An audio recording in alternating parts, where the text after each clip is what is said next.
My wife's name was in the Emperor. She was a renowned seraphil of the Ascended Path, and I was just a hunter. The day she left, she told me I was nothing more than a trial she had to endure. A karmic debt to be paid on her path to ascension. Then she took our son and walked away with a man she called her savior. Once I handed over the day's haul to Walt, the traveling merchant who came through Havenwood twice a month. My reward was a heavy string of silver coins. He ran a hand over the glossy pelt of the mountain cat, clicking his tongue in appreciation, and threw the left eye out through the right without so much as a nick on the hide. Ethan, in a 100 m radius, there's no one who can touch you with a bow. I carefully tucked the coins into an inner pocket of my jacket. You'd think that kind of praise would come with a bonus. He shot me a grin, his eyebrows raised. Brother, you're about to join the celestial elite. What's a man like you care about worldly things anymore? Once takes you to the Emperor, you'll be living a life of ease. The woman he mentioned was my wife. We met by chance. A dire wolf had her cornered, and I put an arrow through its throat, risking my own life to save hers. Overcome with gratitude, she married me. Soon after, our son Leo was born. It was only a few days ago that I learned the truth. She was a celestial being from a higher realm, a figure of immense power and reputation. Now that her trial of mortal love was complete, a delegation from her order was coming to escort her home. That was the day she announced to the whole town that she would be taking 2 people back with her. Everyone assumed she meant me and our son.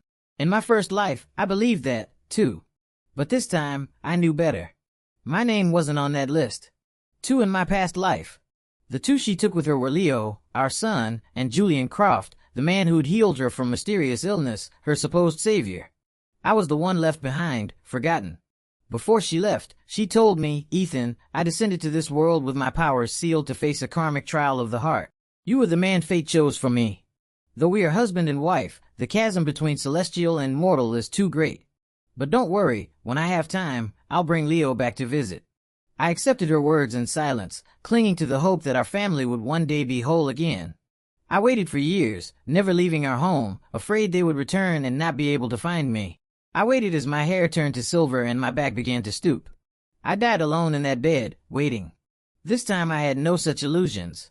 She said I was her trial. Fina, the trial is over. We'll go our separate ways. 3. I squeezed the pouch of coins in my pocket, feeling the satisfying weight of my savings, and bid Walt farewell. Take care. Maybe I'll see you around.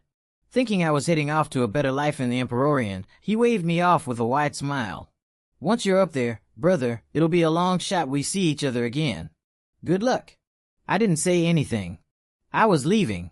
That much was true, but I wasn't going to any Emperor. It's a big world. There had to be a place in it for me. I had no desire to see Yila and her precious savior again. This time I would be the one to leave first. Our house was at the far western edge of town, the nicest place in Havenwood with a small, well-tended yard. In her eyes, though it was probably less impressive than a storage shed in the Empyrean. I heard laughter before I even reached the gate. In the yard, our son Leo was trying to levitate on a gleaming ethereal sword. His face was beet red with effort, but he could only manage a few wobbly seconds before tumbling off. Leo whined. My wife frowned slightly, then flicked her wrist. The sword instantly stabilized.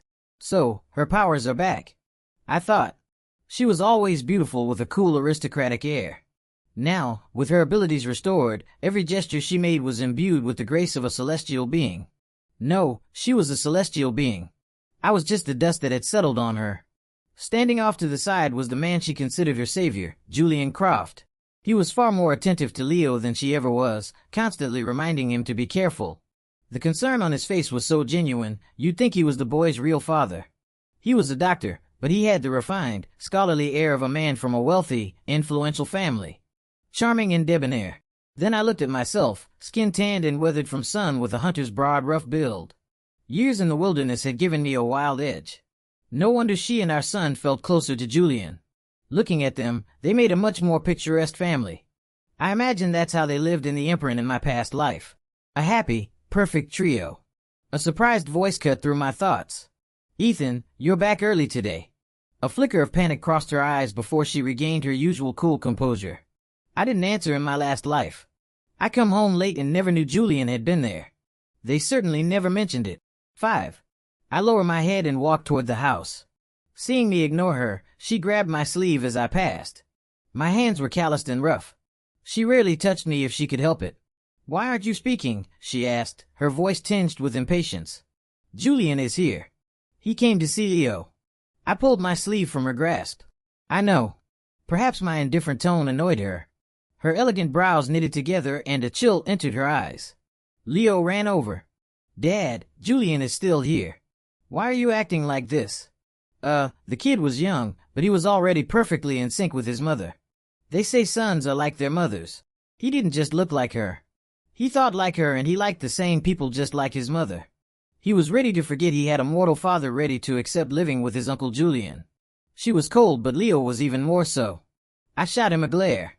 I'd never done that before. I was always so distant that I had to be the warm, doting parent. The glare sent a shock through him. His face went pale and he turned and ran straight to Julian. Uncle Julian. Dad's being mean to me.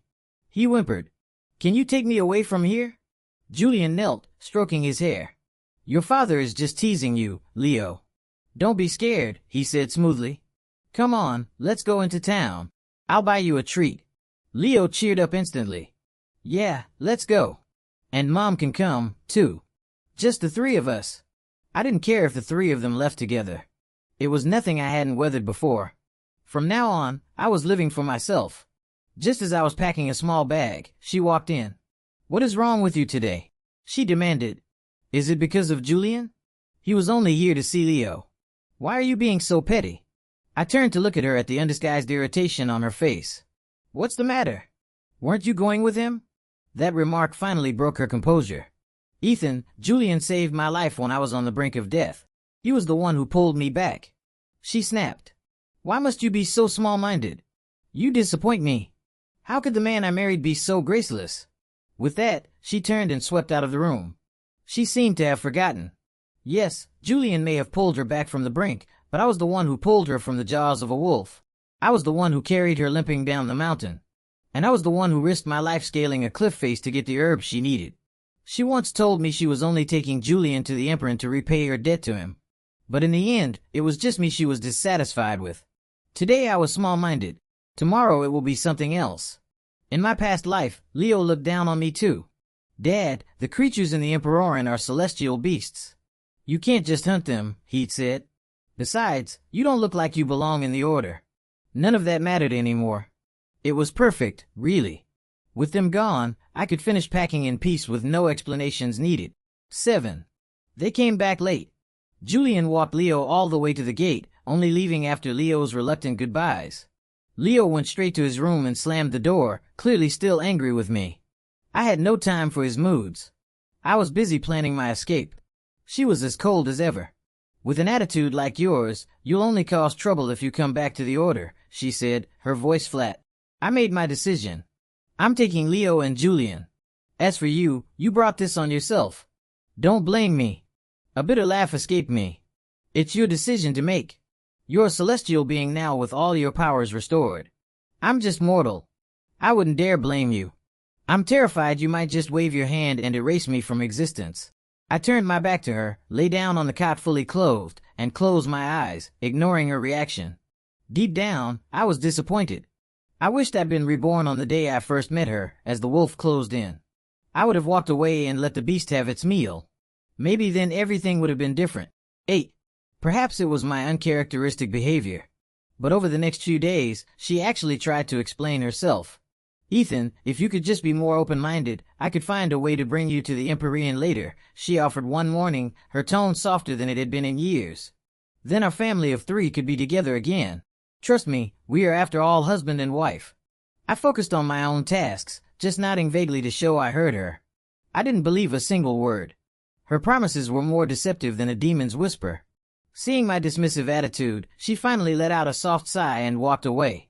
9. Today was the day she was leaving with Leo and Julian.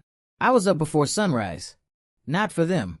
Today was the day I was leaving, too. To my surprise, Julian was already there. When he saw me with my bow on my back and a pack slung over my shoulder, he approached with a polite bow. Heading into the mountains for a hunt, Ethan. I stood taller than him and looked down at him with a sideways glance.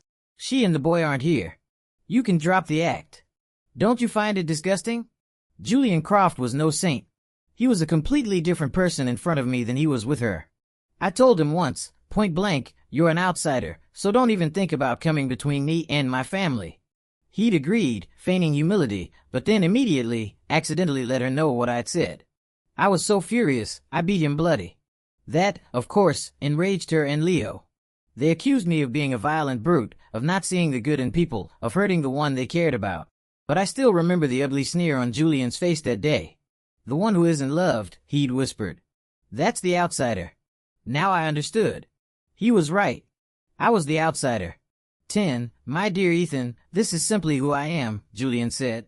Now, a faint smug smile on his lips, his eyes filled with unconcealed mockery. And it's a persona she and Leo happen to adore. Before I could reply, her voice came from behind us. What are you two talking about? I didn't answer. She stepped between us, turning to face me and subtly shielding Julian behind her. Leo was awake now, too. He rubbed his eyes and greeted Julian cheerfully, then turned his face away when he saw me. Nothing, my dear, Julian said smoothly, his lies flowing like water. Ethan was just feeling a bit sentimental about your departure. He was giving me some pointers on things to watch out for. After all, once he's not around, someone has to take care of you, too.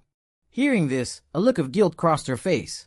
Ethan, if only you'd been like this sooner, she murmured. Don't worry. Once I'm settled back with the order, I'll find a way to bring you up. It won't be long. I couldn't be bothered to explain. I just turned to leave, but she noticed my pack. She moved in a blur, blocking my path. A hint of panic in her voice. Wait, where you going? Why do you have a pack? I calmly borrowed a page from Julian's book. I'm going deeper into the mountains. I'll have more game. Get some extra silver for you. You might need it. Behind her, Leo muttered. They used celestial crystals in the Empyrean. Not mortal currency. He thought I was being a fool again, that I didn't understand their world. Just a mortal. Just a hunter. I didn't care. It was just an excuse to get away. She seemed stunned for a moment. Then she spoke softly. Come back soon. We'll be leaving in a little while. It doesn't matter if you get any silver or not. Just come back. Come back. Come back for what? To watch the two of you ride off into the sunset. I took one last look over my shoulder. The three of them were in the yard talking happily, planning their wonderful future. Ahead of me, the morning sun was breaking over the mountains. The breeze was gentle and the birds were singing. At that moment, I too had passed my karmic trial. I was finally walking my own path. 11, at first, she just waited at the house. As the hours passed, she grew restless and walked to the edge of town. Her gaze fixed on the road where Ethan should have appeared. But the familiar, steady silhouette never came. The appointed time for departure grew near.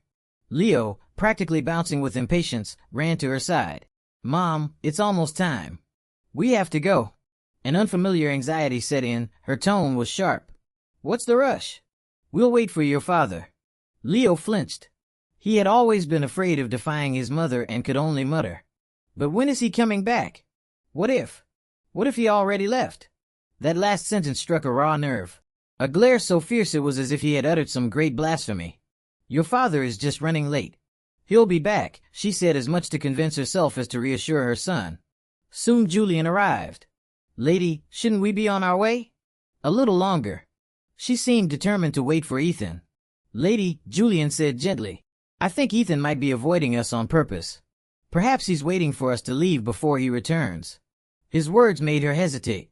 Her slender fingers tightened on the fabric of her sleeve. For the first time, she understood how agonizing it was to wait. In the past, no matter where she went, Ethan had always been there. He worried and insisted on accompanying her. When she finally got annoyed and told him to stop, he'd started waiting for her on the road home instead. No matter how late, she would always see his tall, solid figure at the gate or at the edge of town, a silent, dependable sentinel. She used to chide him for his lack of ambition, for being content to just watch over her and their son. With his skills, he could have made a name for himself. Ethan would never argue. He'd just scratch the back of his neck and grin. I used to be on my own, you see. I didn't have much to care about, but now I have you and Leo. You give me something to care about, so I'm always thinking of you. Over time, she had gotten used to it. Until today, when the one who waited and the one being waited for had switched places, and now she couldn't find him. 12, is he angry with me? She whispered the words to herself. Maybe he'll understand when he comes back. Her karmic trial was over. The purpose of her descent into the mortal realm was achieved. By all rights, their connection should be severed. The gulf between celestial and mortal was absolute. It was time to part. Her own path of ascension was far from over, and countless other trials awaited her. She sighed softly. Let's go. We're returning to the Order. Leo's face lit up with pure joy. But before leaving, she leaped from the levitating sword and left a letter on the table inside their house. She carefully placed a protective ward around it, a spell ensuring that only Ethan could open it. In bold, clear script, she wrote, "For my husband, Ethan Cole." If Julian was right, Ethan would return as soon as they were gone. He would see it immediately. "I promised Ethan I would bring him to the Empire one day," she explained to Julian and Leo, though it felt more like she was explaining it to herself. "When he comes home, he can wait in peace. I will come back for him." With that, the three of them journeyed back to the Emperor. Days turned into weeks and weeks into months. Her anxiety only grew. She could sense that the ward she'd left on the letter remained unbroken, which meant Ethan had never opened it. Has he not returned? Did something happen to him? No. That's impossible. He must be refusing to read it. The thoughts spun endlessly in her mind. She couldn't focus, couldn't meditate. Her powers stagnated. To make matters worse, Leo had started constantly asking to see his father, just like now. Julian had come to her, a weary look on his face, asking her to come and calm their son down. Today's tantrum was especially bad. 13. She walked in to see Leo sweeping his dinner, a tray of food prepared by the Order's acolytes, onto the floor. "Stop it. What are you doing?" "Mom, I had a dream about Dad." She was never one to spoil a child. But when Leo looked up at her, his eyes red and brimming with tears, her heart softened. For a fleeting moment, she saw Ethan's shadow in him. The boy had her features, yes, but his brow and set of his eyes were Ethan's through and through. Of course, if Ethan had been an ugly man, how could they have had such a handsome son? She remembered when she first arrived in the mortal realm, powerless and vulnerable, a great dire wolf, ancient and cunning, had sensed her celestial energy. It knew that consuming her would grant it immense power, but with her abilities sealed for the trial, she couldn't even defend herself. Wounded and cornered, she was at the verge of death. Then came the sharp whistle of an arrow, slicing through the air and burying itself in the wolf's throat. Faint from blood loss, all she could see was the towering silhouette of the hunter who had saved her. His name was Ethan Cole. He was her karmic trial. Ethan carried her back to his home and nursed her back to health. As she recovered, she watched him. He was a big, powerful man, but he was anything but clumsy. He was gentle, attentive, and knew how to care for someone. She was pleased. At the very least, he didn't repulse her, and so using his act of saving her as the reason, she married him. Before the wedding, the town elder had told her about him. Ethan was an orphan, a foundling who had been raised by the entire village. He never knew his parents. That was why over time he took the simple name Ethan Cole. But being an orphan didn't mean he lacked character. He was a good man, hardworking, kind, and possessed a quiet courage most men lacked. Marrying him would be a good choice. And it was true. After they married, he treated her like she was the most precious thing in the world. Especially after Leo was born, he worked from dawn until dusk, yet always seemed happy. It was during those years that Ethan's rugged features grew more weathered, and he let his appearance go a little. From a dusty corner of her memory, she found a forgotten image. Ethan was actually handsome. On their wedding day, there was no fancy carriage. Amid the cheers of the townspeople, Ethan had scooped her up into his arms. The veil she wore was thin, and their faces were so close she could feel the warmth of his skin, hear the beat of his heart.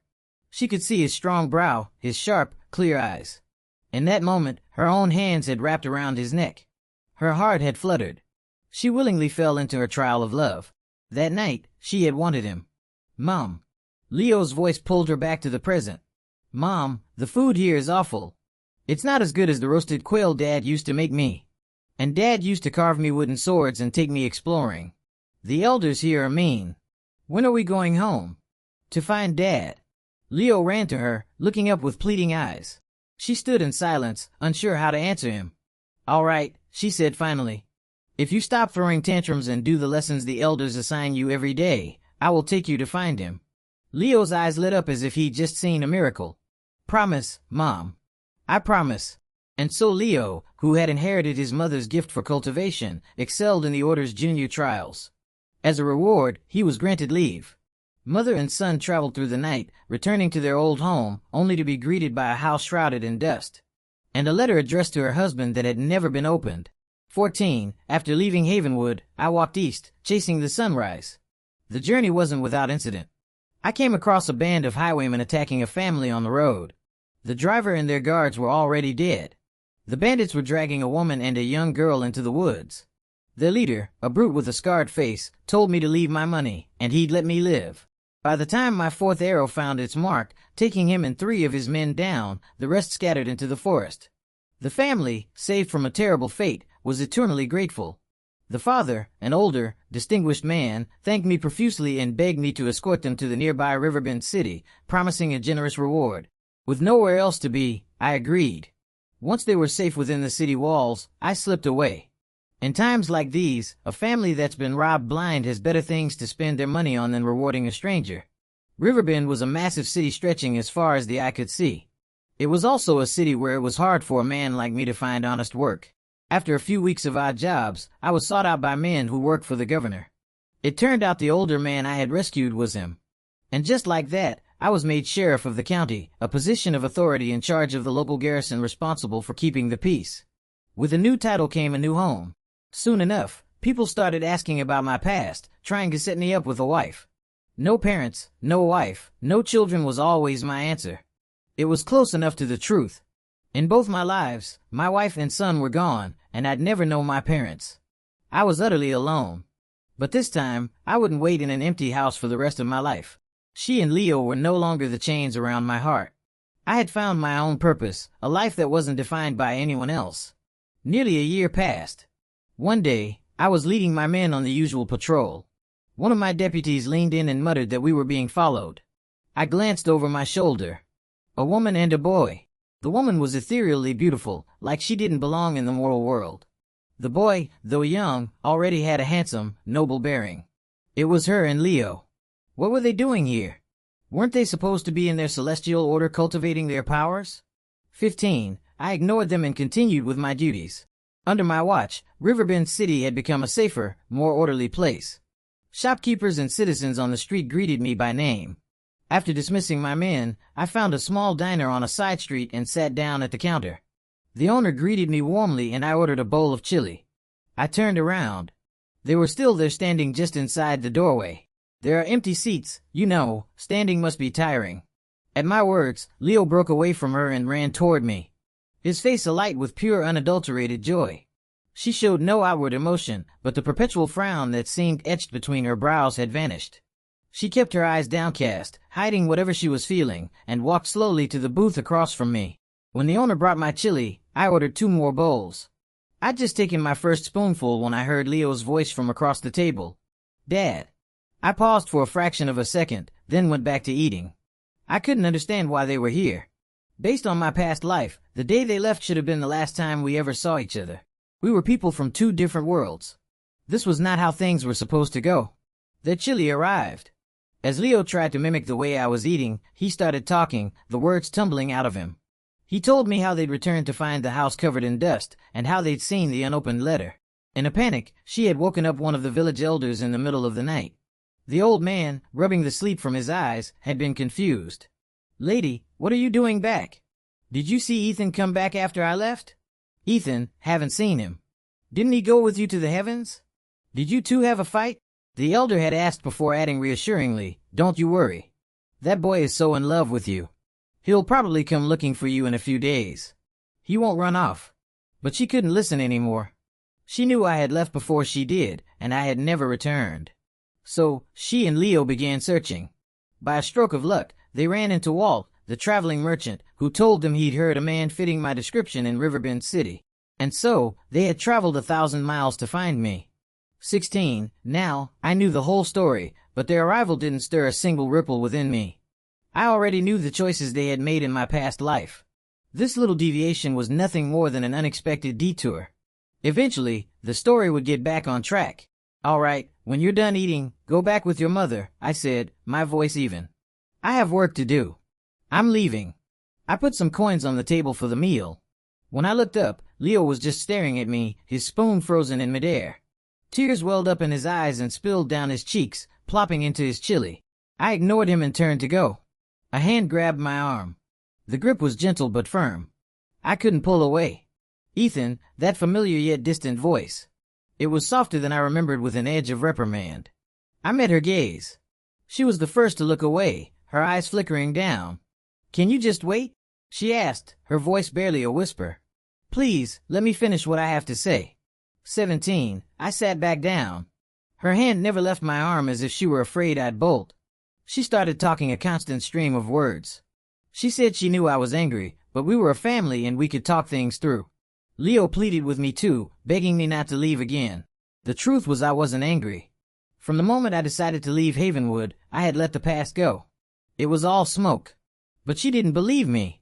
She thought this reunion should have been a dramatic scene, tears, embraces, joyful confessions of how much we missed each other. Not this, not me trying to walk away after 2 sentences. She thought I was punishing them, getting my revenge. Her hand trembled as it rested on my arm. Her eyes searched mine, desperate to find the answer she was looking for, but what she found there only deepened her despair. My heart was like a placid lake. My actions were my own. Her hand fell away limp. Without a moment's hesitation, I stood up and walked out. A few days later, a new neighbor moved into the house next to mine. It was her. She hadn't left. She bought the vacant cottage and moved in with Leo. One morning, as I was leaving for work, I glanced in her yard. She had arranged it to look exactly like our old home in Havenwood. It didn't bother me. I just went on with my life. But her behavior was completely different. Before, she'd hated it when I was too close, always needing her space. Now, she was the one following me. She was there when I left in the morning, there when I was on patrol, and when I stopped for breakfast. I told her to stop following me. In response, she just took 3 steps back, as if to prove she was keeping a respectable distance. Naturally, the town started to talk. A beautiful, aloof woman constantly trailing a man was bound to stir up gossip. My deputies started asking who she was. "Don't know. I'd say she's my neighbor."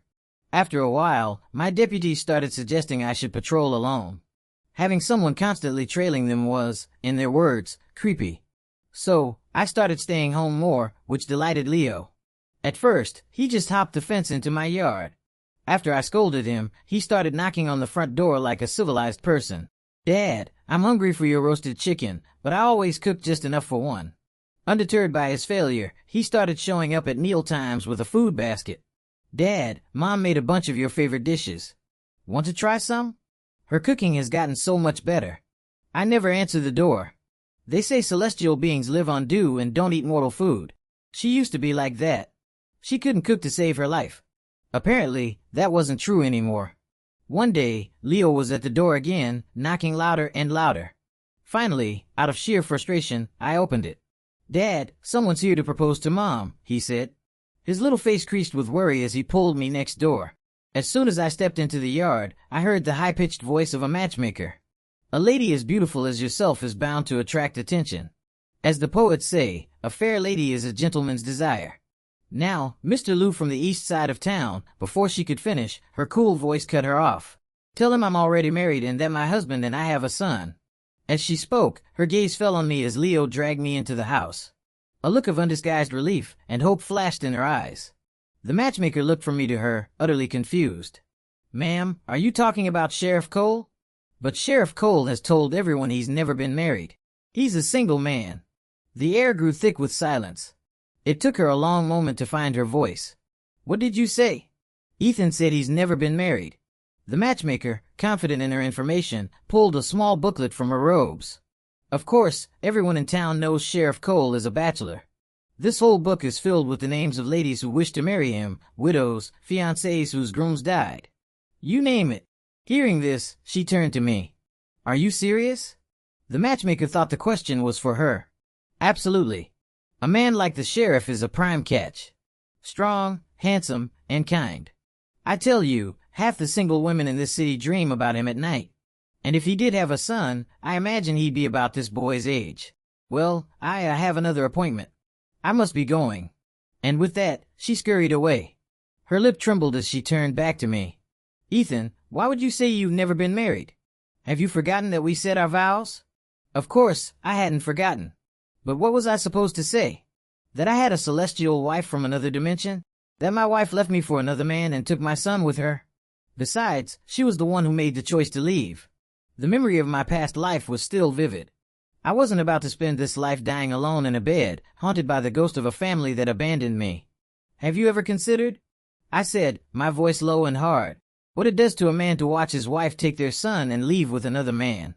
The humiliation, the torment. When you chose Julian, I thought you had married him. The words hit her like a physical blow. Her control finally shattered. Ethan, you bastard. She screamed. But the moment her anger erupted, I turned and walked away. Her desperate voice followed me. I am sorry. I shouldn't have yelled at you. I am sorry. It wasn't that my heart was made of stone. In my last life, I spent decades wondering what I had done wrong, why she had given up on me. I drowned in regret and self-loathing. The pain I endured then was far greater than any pain she was feeling now. After that incident, I thought she would finally give up, but she didn't. She continued to follow me, as silent and persistent as ever. Thanks to the matchmaker's gossip, which spread like wildfire, I was now seen by many as a heartless man who had abandoned his family. My reputation was saved by the timely arrival of Julian Croft. He looked different, imbued with a certain celestial aura he hadn't possessed before. He must have learned a thing or two in the order. He carried a shimmering ethereal sword and spoke with a tone of profound disappointment. My dear, why do you torment yourself like this? He doesn't love you anymore. She closed her eyes and took a deep breath. When she opened them, she spoke to Julian with formal precision. First, you saved my life. To repay that debt, I brought you to the Order. We are now even. Second, you do not have the right to call me my dear. Her voice was as cold as glacial ice. In front of him, she was once again the untouchable celestial being. Then who can call you that, Ethan? He's just a mortal, a hunter. What if he is? She retorted. He is my husband. He can call me whatever he pleases. She continued, her voice unwavering. He is my karmic trial. I once thought that by severing our ties, the trial would be over. But I was wrong. I can't sever them. I love him. I can't forget him. Julian began to tremble with rage. He couldn't force her to do anything, so he directed his fury at me. Are you satisfied now, Ethan? He snarled. You could have let her pass her trial peacefully. We could have been happy in the Order. This is all because of you. Why couldn't you just disappear? I glanced at the man, his composure gone, consumed by jealousy. I was the one who was abandoned. I was the one left alone. But in his eyes, I was the one who had done everything wrong. By your logic, I said calmly. Should I have hung myself the moment you all left? Or should I have just waited in that empty house, hoping she might grace me with a visit every few decades? The selfishness of it all was breathtaking. Even celestial beings were susceptible. The reunion I had prayed for my entire last life had finally happened. It was nothing. Julian, unable to win with words, resorted to insults. I was not about to let that stand. Did cultivating your powers rot your brain? I asked. You can't tell right from wrong. I can forgive that. Maybe your parents and teachers failed you, but you continued to provoke me. Are you tired of living? Julian threw his head back and laughed. A shrill grating sound. I have learned the arts of the Emperor. I am protected by celestial wards. You think you can harm me? Do you have any idea what the difference is between a celestial and a mortal? A frigid aura emanated from her. Julian Croft. If you dare to touch a single hair on his head, I will take your life. Don't worry, my dear. Julian sneered, ignoring her. Just wait for me. Once I kill this mortal, we can. The sharp thrum of a bowstring and the vicious scream of an arrow cut him off mid-sentence. Julian looked down in disbelief, his hand flying to his throat. The feathered shaft of my arrow quivered there, blood just beginning to seep around it. I can kill a dire wolf on the verge of becoming a demon with a single arrow, I said. For a half-baked amateur like you, a second one isn't necessary. Julian's mouth opened, his hands grasping at the air. His last gaze was fixed on her, and he fell dead before he hit the ground. She let out a long sigh and turned her head away, refusing to look at his body. Her complicated gaze fell on me. He got what he deserved, she said quietly. Does that make you feel any better? The last time I'd laid a hand on Julian, I had earned the scorn and anger of my wife and son. This time I'd killed him, and the world was quiet. All that came before might as well have died yesterday. All that comes now might as well be born today. The incident with Julian cleared up any misunderstandings the townspeople had about me. Not long after, the governor himself came to see me. He told me that his daughter had been in love with me since the day I rescued her. I accepted the proposal. A wedding date was set. It was only then that she finally stopped her silent pursuit. She was taking Leo back to the Order. Before they left, they came to say goodbye. Leo pouted, his eyes fixed on me with a miserable expression. "Dad, I'm going to miss you." She led him to the ethereal sword they would ride on. His eyes reddened. He kept looking back, waving frantically. "Dad, I'll work hard on my training. I'll come back for you as soon as I can." The day before, she had come to my house one last time. "Ethan, it was all my fault. Everything. I failed as a wife. It's all right if you can't forgive me," she had said, her voice strained. "But our son is still young. He doesn't fully understand right from wrong. The chance to come here and find you. He earned it by fighting with everything he had in the Order's trials. Leo is your son, too. I'm begging you." She bowed her head low. It struck me then how much she had humbled herself before me. I agreed. I made a pact with Leo. When he became a master of his arts, we could be a family again. That was the reason for the scene today. Before leaving, she pulled a small, ornate box from her sleeve. Inside, nestled on a bed of silk, was a single luminous pill. It glowed with a soft light and a fragrant aroma filled the air. It was clearly an object of immense value. "This is an elixir of ages. It will grant you a greatly extended lifespan." "I don't need it." I looked directly at her pale, beautiful face and felt nothing. Mortals are born, they live, and they die. It's the natural way. I'm no different. She wouldn't give up. She grabbed my hand, her own trembling, and pressed the pill into my palm. "Think of it as a wedding gift. Please," she pleaded, her voice cracking. "I wish you happiness in your new marriage. The things I failed to do, I hope she can do them for you. Take care of yourself." Her lips trembled as she spoke, each word making her eyes a little redder, until finally her voice broke. Tears streamed down her face. It was the first time I had ever seen her cry. It was also the last. We never saw each other again. I married the governor's daughter. Several years later, we had a daughter of our own. We named her Sophie. Sophie was a brilliant child born with a natural affinity for the celestial arts. A perfect candidate for cultivation. But when emissaries from the Emperor came to recruit her, she refused without a moment's hesitation. What's so great about that? Living for a few extra years? I just want to stay here with my mom and dad. Years later, another visitor from the Order arrived. Assuming they were there to try and recruit Sophie again, I told the servants to send them away. But in a blink, a figure appeared before me. "Dad." I looked at the young man standing before me. It was Leo, taller and more mature, but unmistakably him. He still favored his mother in looks. "Dad, I completed my training. During my meditations, I was granted a glimpse into the threads of fate, our past life." I knew what he was going to say. My silence was all the answer he needed.